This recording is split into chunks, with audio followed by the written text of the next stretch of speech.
Morning, শুভ সকাল বন্ধুরা। ওয়েলকাম টু মাই চ্যানেল ডেজ শ্রাবন্তী। আশা করি তোমরা সকলেই খুব ভালো আছো, সুস্থ আছো। আমরাও ভালো আছি। আমার দূরের কাছে সকল বন্ধুদেরকে অনেক অনেক ভালোবাসা দিয়ে আজকের ব্লগটা শুরু করছি। আই হোপ এই ব্লগটা তোমাদের ভালো লাগবে। সকাল 9:30 বাজতে যায় আর কারেন্ট হাওয়া হয়ে গেছে, মানে কারেন্ট চলে গেছে। আর কারেন্ট চলে গেলে আমার ঘরটা দেখেছো, দিন বলো রাত বলো এইরকমই কিন্তু ভূতরের মতো অন্ধকার হয়ে যায়। চারপাশ ঘর রয়ে গেছে, তাই আমার মোমবাতি জ্বালিয়ে কাজ করতে হচ্ছে। আর এমার্জেন্সিটা কি বলতো, তখন তো কারেন্ট অত যেত না বলে আমার দুটো ব্যাটারি কিন্তু এমার্জেন্সির নষ্ট হয়েছে, মানে ইনভার্টারের। তার জন্যে এই বছর ইনভার্টার আর ব্যাটারিটা কিনলাম না, ইচ্ছা করে। যে কারেন্ট যায় না, তাহলে কিনে কী করবো বলো, ব্যাটারির কত দাম। সেই ব্যাটারি যদি নষ্ট হয়ে যায়, ঠিকমতো জল দেওয়ার পরও কী করে ব্যাটারি নষ্ট হয় বুঝতে পারছি না। তার জন্য এইবারে কর্তামশাইকে বললাম আর ব্যাটারি কিনতে হবে না। তা যখন কিনবো না তখনই দেখো কিরম কারেন্ট যাচ্ছে। তা আজকে একটু তাড়াতাড়ি কাজ করতে হবে আমাকে, কিন্তু আজকে খুব স্পিডে হাত মানে চালিয়ে কাজ করতে হবে।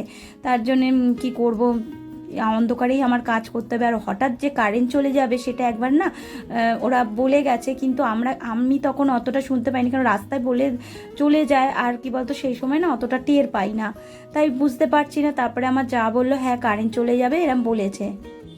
আর আমার তো চিন্তা হয়ে গেল, এই কারেন্ট না হলে আমি কিভাবে কাজ করব। যা গিয়ে আর কি করবো, এই মোমবাতি জ্বালিয়েই কাজ করব।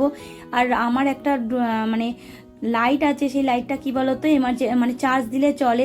তা সেই লাইটটাও কিন্তু বেশিক্ষণ আমি চার্জ দিতে পারিনি, তাই রান্নাঘরের লাইটটা অফ হয়ে গেল। তা ওই মোমবাতি জ্বালাই মেয়েকে আজকে একটু সুজি দিয়ে দিলাম, আর মিষ্টি ছিল রুটি দিয়ে দিলাম। আর এখানে মেয়ে পড়তে বসেছে। মেয়ে আজকে কলেজে যায়নি, কলেজে যাবে সে বিকেলবেলা। আর কলেজে আজকে প্রোগ্রাম আছে 5:30 থেকে 10:30 অবধি হবে সেই প্রোগ্রামটা। আর মেয়ে বলেছে যে মানে 5:30টায় বেরোবে আর 8টার মধ্যে চলে আসবে। তাই এখানে চলো চাদরটা চেঞ্জ করে নেই, বালিশের ওষারগুলোও চেঞ্জ করবো। তা মেয়েকে বললাম যে তুমি ও ঘরে যাও, আমি চেঞ্জ করে নিই, তারপরে এসে আবার পড়তে বসো এখানে।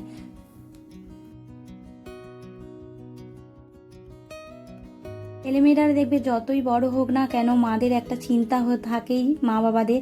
শুধু মাদের নয়, বাবাদেরও চিন্তায় থাকে যে কি। আর এখন যে যুগ এসছে, মানে সে এখন তো আরও বিশেষ করে চিন্তা হয়ে যায়। কিন্তু এই যে তাদেরকেও সাহস হতে হবে, বড় হতে হবে, সব সময় ছোট ছোট বললেও চলবে না। তা এখন একটু ওকে আমি একা একা ছাড়ি রাস্তা।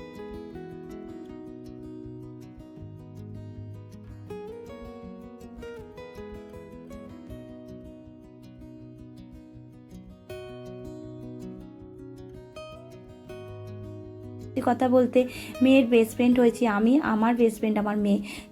যেখানেই যাই না কেন এখন, কিন্তু আগে যেরকম আমি বাড়ির থেকে বেরোলে একটু টেনশন থাকতো, আমি ঠিকমতো ওকে নিয়ে আমি বাসে উঠতে পারবো, ট্রেনে উঠতে পারবো। এখন কিন্তু বন্ধুরা একদম উল্টো, এখন কিন্তু আমার মেয়ে হয়ে গেছে আমার গার্জেন, আমি হয়ে গেছি ছোট। কারণ বাসে ওঠার সময় ঠিক মানে ওঠাবে, মানে ও কলেজে যাওয়ার পর সত্যি একটু বড় হয়ে গেছে, এখন অতটা চিন্তা করি না, তবুও একটা তো ভয় থাকে। তা ওই চিন্তা থেকেই আমি একটু কিন্তু মানে নিজেকে একটু বলছি, না ও আমার মেয়ে বড় হয়ে গেছে, ওকে একা চলতেই হবে। তা সেই চিন্তা ভাবনা করে মাথা থেকে চিন্তা হাঁটাচ্ছে, কেন যত চিন্তা করবো ততই কিন্তু আমাদের ভেতরে কিন্তু একটা রোগের বাসা করবে। তার জন্য আমি কিন্তু চিন্তার থেকে অনেকটাই দূরে থাকি। তাই এখানে দেখো ঝপাঝপ কিন্তু আজকে বারান্দায় সবজি কাটতে বসেছি। অন্ধকারে মোমবাতির আলোতেও আমি কাটতে পারবো না, তাই এই আমার বারান্দাটা কিন্তু ভালোই আলো, আর ওপরটা কিন্তু ভালোই আলো থাকে, কিন্তু নিচের ওই রান্নাঘর আর ডাইনিং যে রুমটায় সেখানে অন্ধকার। আর এখন দেখো 11:15-20 কি বাজতে যায়, কারেন্টটা চলে এসছে। আর এই যে আমার প্রভুদেবকে নমস্কার করে নিলাম। তা দেখো এইবারে চলো, ভালোই হয়েছে যে মানে ওই মোমবাতির আলো থেকে লাইটের আলোয় রান্না করা। আর এই আলোটা দেখছো রান্না করে, এটা কিন্তু আমার চার্জ, এই যে আলো এখন জ্বালিয়ে রাখবে, এটা কিন্তু সবসময় জ্বালানোই থাকে, এমার্জেন্সি আলো, একে এখন চার্জ দিয়েই রাখতে হবে। তা চলো তাড়াতাড়ি করে আমুদি মাছটা করব পেঁয়াজ কলি আলু দিয়ে। আর মুসুর ডাল রয়েছে আগের দিনে, সেই ডালটা থাকবে, ওই দিয়ে আমাদের হয়ে যাবে। আর কর্তামশাই তো আজকে রাত্রিবেলা আসবে, খাওয়া দাওয়া কোনো নেই, তাই তাড়াতাড়ি করে কাজগুলো করছি ঝটপট করে।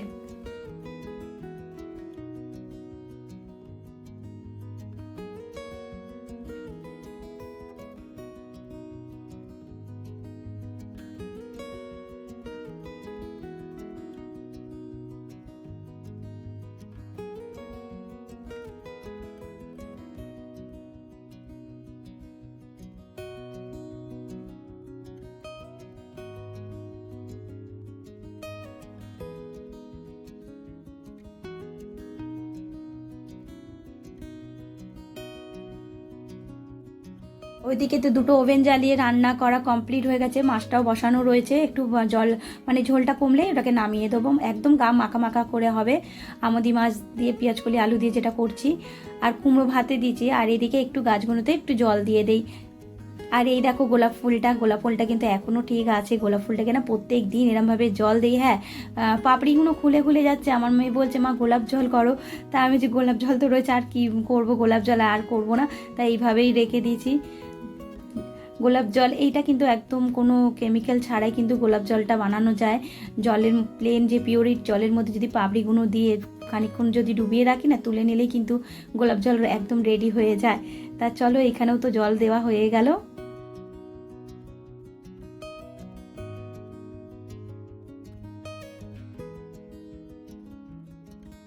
আমি এই যে মিলতে চলেছি, তার মধ্যে দেখো আমি আকাশের দিকে তাকিয়ে রয়েছি চাতক পাখির মতো, যে মানে মেঘলা করেছে। আবার দেখো একটু বৃষ্টি হয়েছে, তাই ভাবছি দেবো কি দেবো না, ওই ভেবে আবার তুলে নিলাম। কারণ যা জল ঝরছে তারপর দেখবো আবার জল হয়ে যাচ্ছে জামা কাপড়ের মধ্যে। তার থেকে ঘরে এসে একটু মিলে দিলাম জল ঝরিয়ে। আর এই দেখো রান্নাবান্না কিন্তু আমার পুরো কমপ্লিট, আমি স্নানও করে চলে এসেছি। তাই এখানে আমদি মাছ ভাজা করেছি, আমার মেয়ের খুব পছন্দ হয়েছে আমদি মাছ ভাজা, তার জন্য ওর জন্যই করেছি। আর এখানে কুমড়ো ভাতেটা কাঁচা লঙ্কা দিয়ে বেশ করে ডললাম। আর এখানে দেখো খাওয়া দাওয়ার পর কিন্তু বাসনও মাজা হয়ে গেছে, কারণ এইবার পর আমি মেয়েকে শাড়ি পরাতে যাব। তা চলো ওপর ঘরে।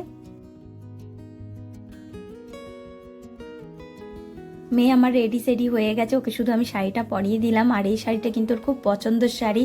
আর এটা ওর ঠাকুমা ওকে দিয়েছে, একবারই উনি পরেছিল, তারপরে ও সরস্বতী পুজোতে পরেছিল, আবার এই একবার পরলো। তা শাড়িটা পরেছে, এবার ব্যাগ কীভাবে নেবে সেটা তো বুঝতে পারছে না। এবার ওয়েট করছে বন্ধুরা কখন ফোন করবে, তখনই ও বেরিয়ে যাবে। কারণ ওর বন্ধু যেখানে বাসে উঠবে ওদের বাস স্ট্যান্ডটার সামনে, কিন্তু ওই বন্ধু দেখলো বেরিয়ে গেছে। ফোন করার পর ও তাকে ফোন করছে, যে আমি ওকে বললাম যে মা ওকে একবার ফোন করো, দেখো ও কত দূর আছে। তা ও কলেজে পৌঁছে গেছে, ওকে না নিয়ে ও পৌঁছে গেছে। তা মেয়ে আবার অটো করে বেরিয়ে গেল। তা কী বলো তো, মানুষকে মানে বন্ধুদেরকে খুব বিশ্বাস করার আগে না তাকে আগে দেখে নিতে হয়, জাজ করে নিতে হয় তারপরে। আর আমার মেয়ে কী বলো তো, একটু সবার সঙ্গে আমার মতো মেয়ে, যে সবার সাথে মিলেমিশে থাকতে পছন্দ করে, কিন্তু যে একবার আঘাত দেয় না সে তার দিকে আমি দ্বিতীয়বার যাই না, আমার মেয়েকে যায় না। আমার থেকে বলবো আমার মেয়ে কিন্তু খুব বুঝনে তার। তা আমি চট করে গলে যাই, কিন্তু আমার মেয়ে কিন্তু চট করে গলে না। তা দেখো ওদের কলেজে তো প্রোগ্রাম শুরু হয়ে গেছে সেই 5:30টার থেকে, কিন্তু আমার মেয়ে পৌঁছেছে কলেজে 6:30টায়। ওই যে বন্ধুর জন্য অপেক্ষা করতে করতে, আর ওকে না বলে ও সকালবেলায় চলে গেছে কলেজে। আর একটা বান্ধবী যেহেতু নাচের প্রোগ্রাম রয়েছে, সে তো নাচের প্র্যাকটিস করবে বলে সে চলে গেছে, সে আমার মেয়ে জানতো। তাই এই হচ্ছে, আর কি বলবো। আর এই যে এই প্রোগ্রামগুলো কিন্তু ও দেখছে, আরও কিন্তু প্রোগ্রাম হয়েছে, সেগুলোর কিন্তু ভিডিও ওর বন্ধুরা পাঠিয়েছে। তা সেগুলো কিন্তু ঘরে বসেই দেখেছে, আর কি করব। তা বন্ধুরা, যে কথাটা প্রতিদিন বলি আজও বলবো, আমার ভিডিও যদি তোমাদের পছন্দ হয় অবশ্যই লাইক কমেন্টটা করো। আর তোমাদের একটা লাইক আমার পরবর্তী ব্লগ বানাতে আমাকে অনেকটা মোটিভেট করে। আর তোমাদের কমেন্টের দ্বারাই আমি জানতে পারি আমার ভিডিওগুলো কেমন হয়। আর যদি নতুন বন্ধু থাকো, আমাকে বন্ধু করোনি, প্লিজ বন্ধুরা তোমরা আমার এই ছোট্ট পরিবারে একটা মিষ্টি সদস্য হয়ে যেও।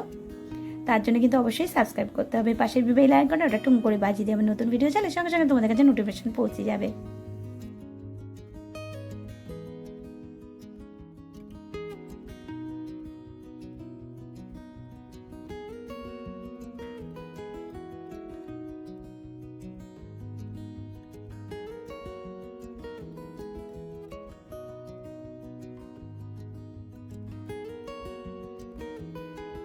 পরের বছর যখন হবে তখন মেশোতে ওখানে গিয়ে থাকবো, কারণ ওখানে গার্জেনদেরকে অ্যালাউ আছে।